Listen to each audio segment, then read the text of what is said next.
Katanya dan faktanya time flies so fast nggak sih? Terus nggak terasa kita udah masuk semester 2 aja. Iya nih.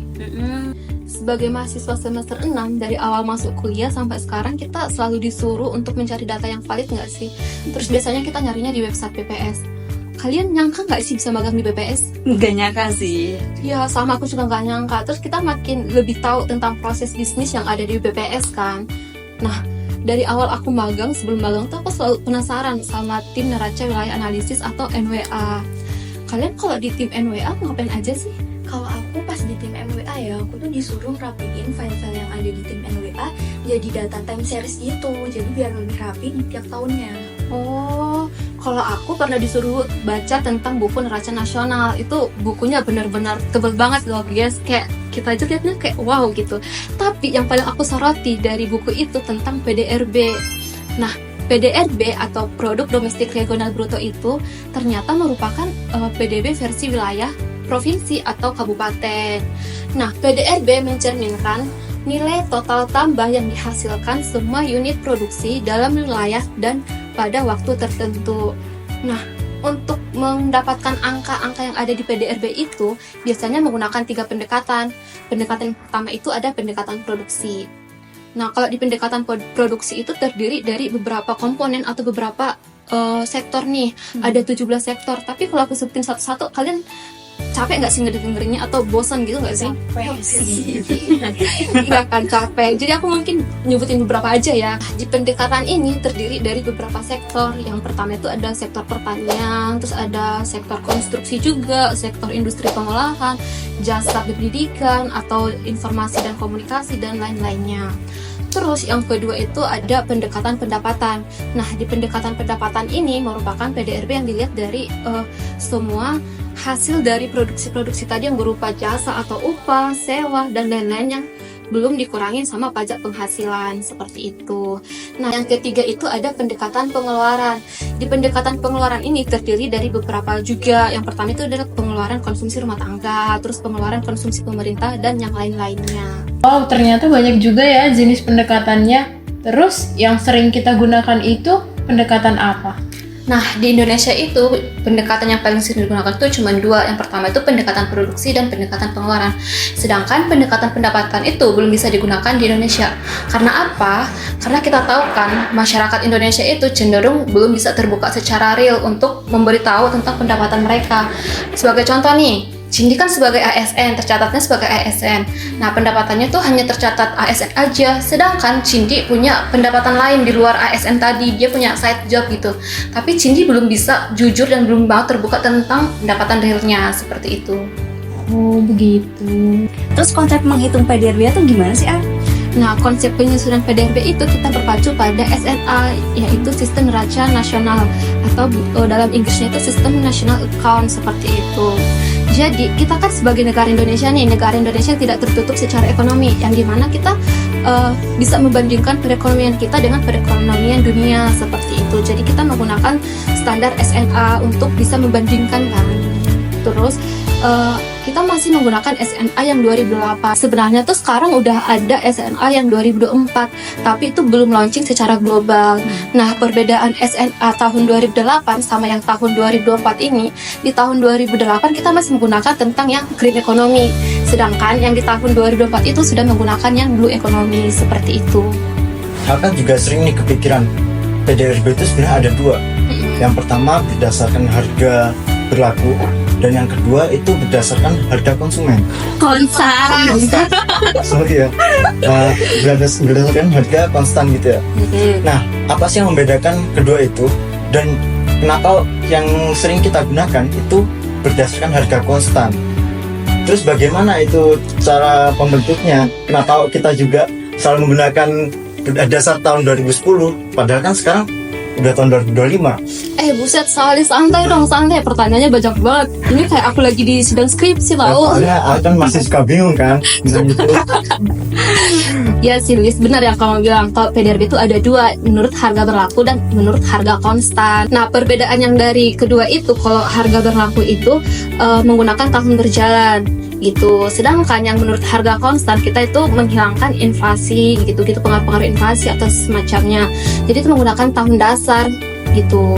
Nah, tadi kamu nanyain kan tentang metode penyusunan PDRB yang menggunakan tahun dasar. Iya. Nah, selain kita menggunakan acuan SMA tadi, Indonesia itu juga menyusunnya menggunakan tahun dasar.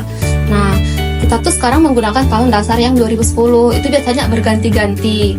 Yang terakhir kan 2010, terus ada yang 2000, tahun 1960, 70, 93, dan lain-lainnya. Itu berganti tergantung kondisi ekonomi pada tahun itu gitu loh. Seperti itu. Tapi pergantian tahun dasar ini tidak semata-mata yang harus 10 tahun sekali tahu loh teman-teman. Itu tergantung kondisi perekonomian aja pada saat itu gitu loh. Kan terakhir kita menggunakan tahun 2010 kan hingga pada saat ini. Nah, sebelumnya itu juga ada yang tahun 2000, terus ada yang tahun 1993 juga gitu. Kan itu bisa kita lihat dari tahun 1993 ke 2000 itu kan ada jaraknya 7 tahun. Dulu aku juga mikir kayak kenapa sih ini 7 tahun nanggung banget, kayak kenapa nggak 10 tahun aja gitu, atau enggak kenapa nggak dikurangin ke 5 tahun dulu aja, mungkin ke 1998 dulu gitu. Ternyata di tahun 1998 itu tidak bisa digunakan sebagai tahun dasar karena pada saat itu terjadi krisis moneter di Indonesia. Namun bukan hanya di Indonesia saja, ternyata di perekonomian dunia juga mengalami krisis moneter, di mana Amerika Serikat yang pada saat itu menjadi acuan kita mengalami yang namanya krisis real estate atau krisis keuangan seperti itu. Nah, di tahun 1999 juga itu tidak bisa digunakan sebagai tahun dasar karena pada saat itu kondisi perekonomian Indonesia belum stabil akibat yang krisis moneter tadi. Makanya itu digeser ke tahun 2000. Nah, pergantian tahun dasar dari tahun 2000 ke tahun 2010 itu karena PBB juga mengganti SNA tahun 2000 ke 2008. Jadi kita harus mengganti tahun dasar kita juga untuk melihat kestabilan perekonomian kita di tahun 2010 itu. Seperti itu. Gitu ya. Selain itu juga ada faktor-faktor yang mempengaruhi penyusunan PDRB seperti kualitas data dan ketersediaan data. Kan BPS juga berkomitmen dan berjanji kepada masyarakat dan kepada khalayak Indonesia untuk selalu mengupdate data-data yang terbaru seperti itu kan, untuk digunakan oleh pemerintah sebagai acuan dalam menyusun kebijakan. Namun BPS itu hanya memotret saja, yang untuk mengestimasi itu pemerintah kan, seperti itu. Nah, BPS itu mendapatkan data sekundernya dari sektoral-sektoral lainnya seperti Dinas Kesehatan, Diskominfo, Dinas Perdagangan, dan lain-lainnya. Kemudian data ini diolah oleh BPS melalui survei khusus namanya, seperti itu. Nih guys, berikut ada data PDRB atas dasar harga konstan menurut lapangan usaha di Kabupaten Sleman tahun 2023 dan 2024. Bisa kita lihat, PDRB Kabupaten Sleman di tahun 2023 sebesar 39.508,68 miliar rupiah. Dan angka ini naik di tahun 2004 menjadi 41.559,54 miliar rupiah. Sektor yang berkontribusi terbesar di tahun 2004 yaitu sektor informasi dan komunikasi sebesar 6.087,69 miliar rupiah. Selain itu, berikut ada juga data laju pertumbuhan PDRB Kabupaten Sleman tahun 2021 sampai 2024. Bisa dilihat nih teman-teman, laju pertumbuhan PDRB di tahun 2021 mencapai angka 5,61%. Namun, laju pertumbuhan PDRB di tahun 2022 dan 2023 mengalami penurunan dan naik kembali di tahun 2024. Kalau teman-teman masih penasaran tentang data PDRB Kabupaten Sleman lainnya, bisa dilihat di buku Sleman Dalam Angka ya. Oh, ternyata gitu ya, panjang juga ternyata proses perubahannya itu. Iya. Berarti memang benar-benar itu harga dasar tuh bisa dirubah tahunnya, dan dalam tanda kutip kita memang harus dalam keadaan ekonomi negara itu yang benar-benar stabil gitu. Tadi kan Arni nyebutin tentang pendekatan produksi ya, dan di dalamnya ada sektor pertanian. Kan kamu sering tuh Sin pergi sama Pak Eko cutting produksi buat ke sawah, buat KSA, buat moving. Itu sebenarnya tujuannya apa sih? Iya, aku sering banget nih pergi sama Pak Eko ke sawah-sawah gitu.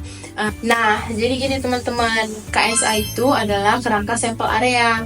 Nah, di mana luas area panen seperti padi, jagung, dan lain-lainnya itu yang menjadi sampel itu dipantau secara berkala untuk melihat perkembangan areanya itu. Biasanya luas area yang dipantau itu sekitar 2,5 kali 2,5 meter.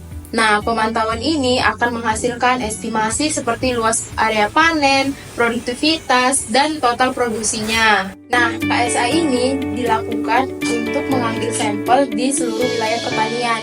Karena kan pertanian itu kan tersebar luas ya, dan beberapa para petani itu area pertaniannya itu tidak terdaftar secara administrasi. Nah, BPS melakukan KSA untuk mensurvei daerah-daerah atau area-area pertanian yang tidak tertulis secara administrasi tersebut. Begitu.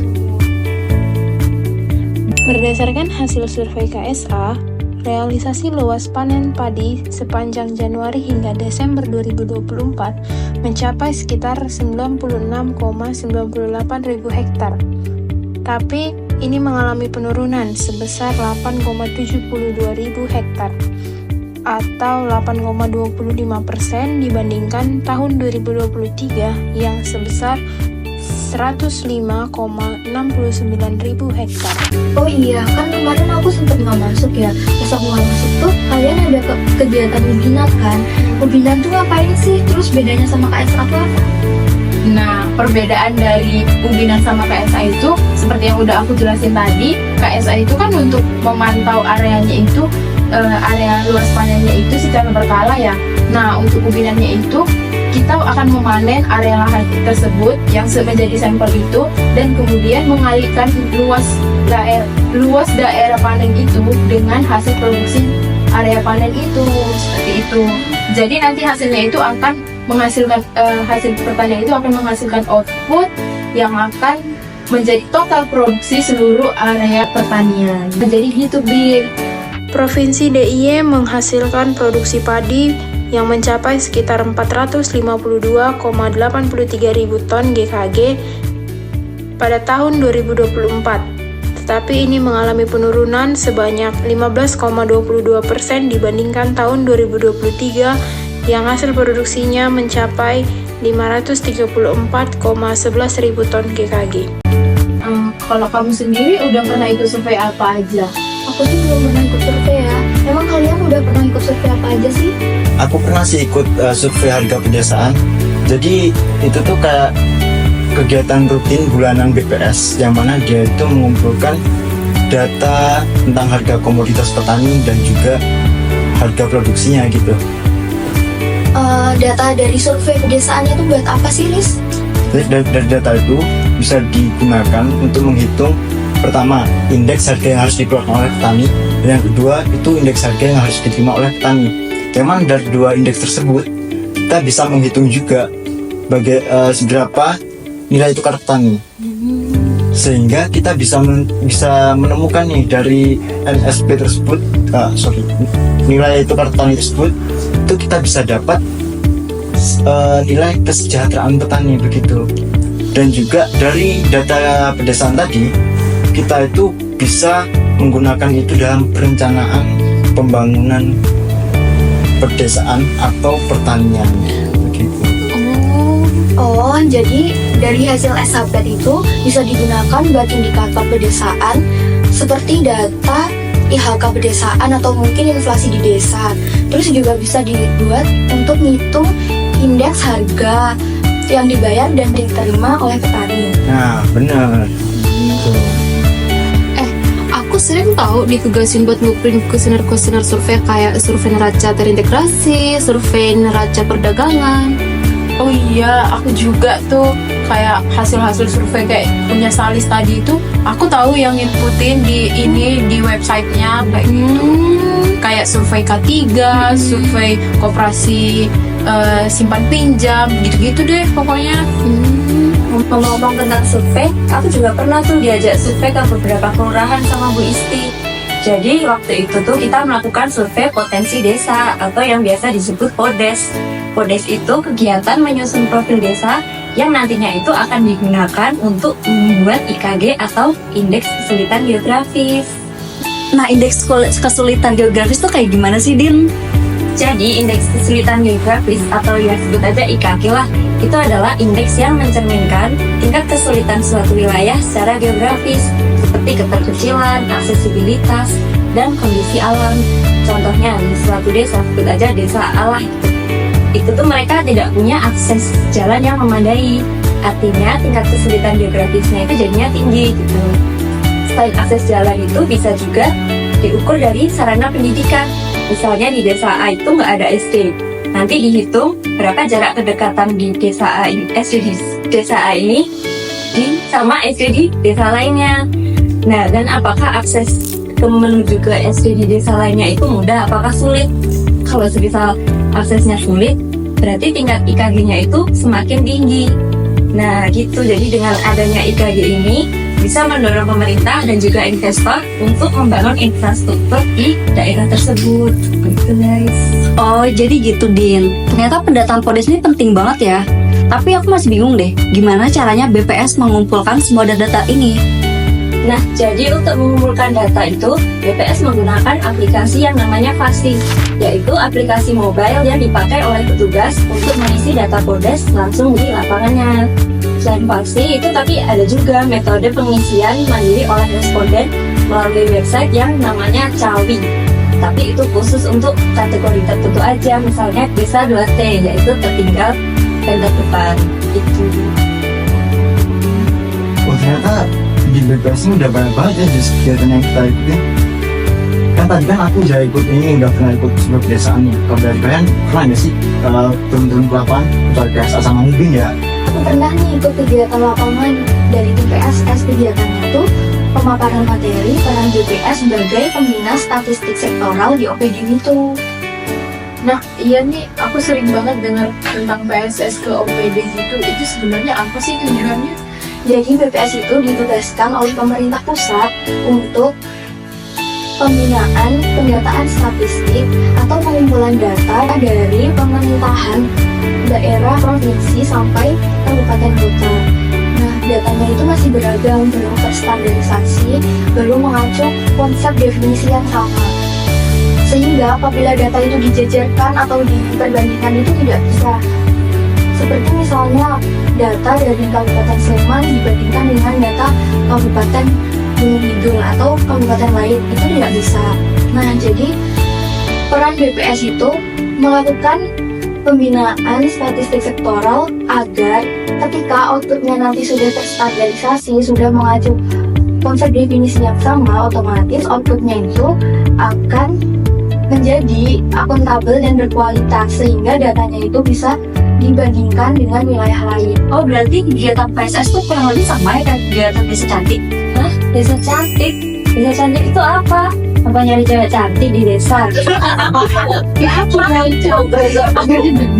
Bukan gitu maksudnya, Din. Jadi sepengetahuanku, Desa Cantik itu sebagai intervensi kebijakan pemerintah melalui BPS untuk penguatan tata kelola dan pendampingan desa yang ingin maju dan berkembang dengan menggunakan data statistik untuk pengambilan kebijakannya. Pembinaan yang dilakukan BPS ini tuh berkesinambungan. Terus apa sih nggak filosofi dari Desa Cantik itu? Nah, nama kegiatan Desa Cantik itu singkatan dari Desa Cinta Statistik. Jadi ada filosofinya nih, filosofi program Desa Cantik yaitu membangun dari desa dan dari bawah untuk pertumbuhan ekonomi, pemerataan ekonomi, dan pemberantasan kemiskinan. Pelaksanaan program Desa Cantik ini meliputi koordinasi dan sosialisasi, identifikasi kondisi dan potensi desa, perencanaan kegiatan, pelaksanaan kegiatan, dan monitoring evaluasi. Terus tujuan adanya Desa Cantik itu sebenarnya untuk apa sih, Mak?